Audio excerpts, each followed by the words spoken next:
আমি যখন তখন রং বদলাই। আমি স্বর্ণালী, প্রশ্ন করি সোজা সুজি।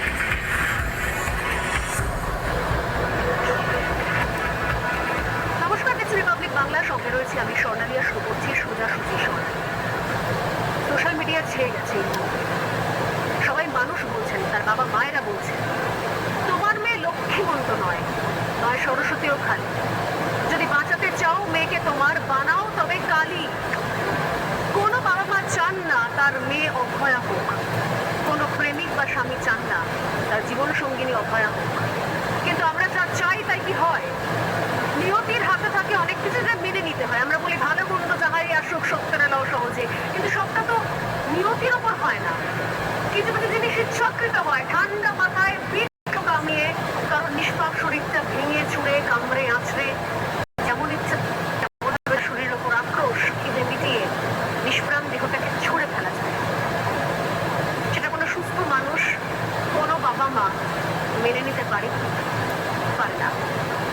মেডিকেল পরিভাষায় একটা কথা শুনছি আমরা, প্যারাফেলিক ডিসঅর্ডার, অস্বাভাবিক যৌন ইচ্ছা, বিকৃত কাম, যেখানে সেখানে যখন তখন এক মুহূর্তে এক নিমেষের মধ্যে নিজের বিকৃত কামটাকে জাহির করার প্রবল মানসিকতা, প্রবল চেষ্টা একটা।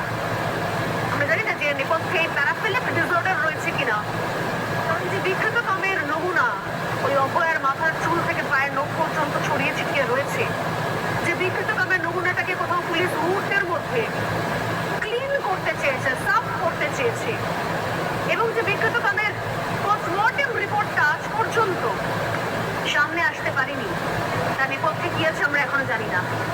কিন্তু যেটা জানি সেটা হচ্ছে প্রকৃত দোষীরা এখনো ধরা পড়েনি, শাস্তি এখনো বাকি রয়েছে।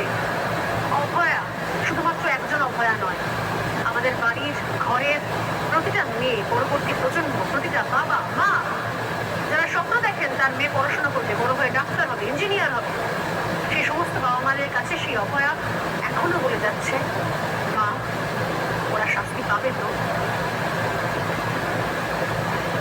আমার রেজিগনেশনই তাদের মেন কাম্য ছিল।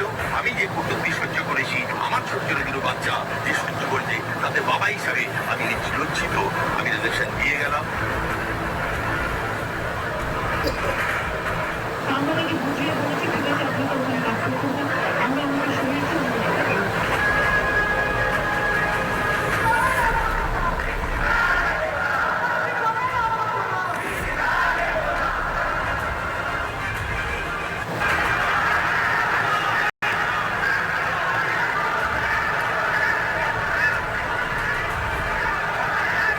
অ্যাকসেপ্ট করবো না জেএনএমসির প্রিন্সিপাল হিসেবে।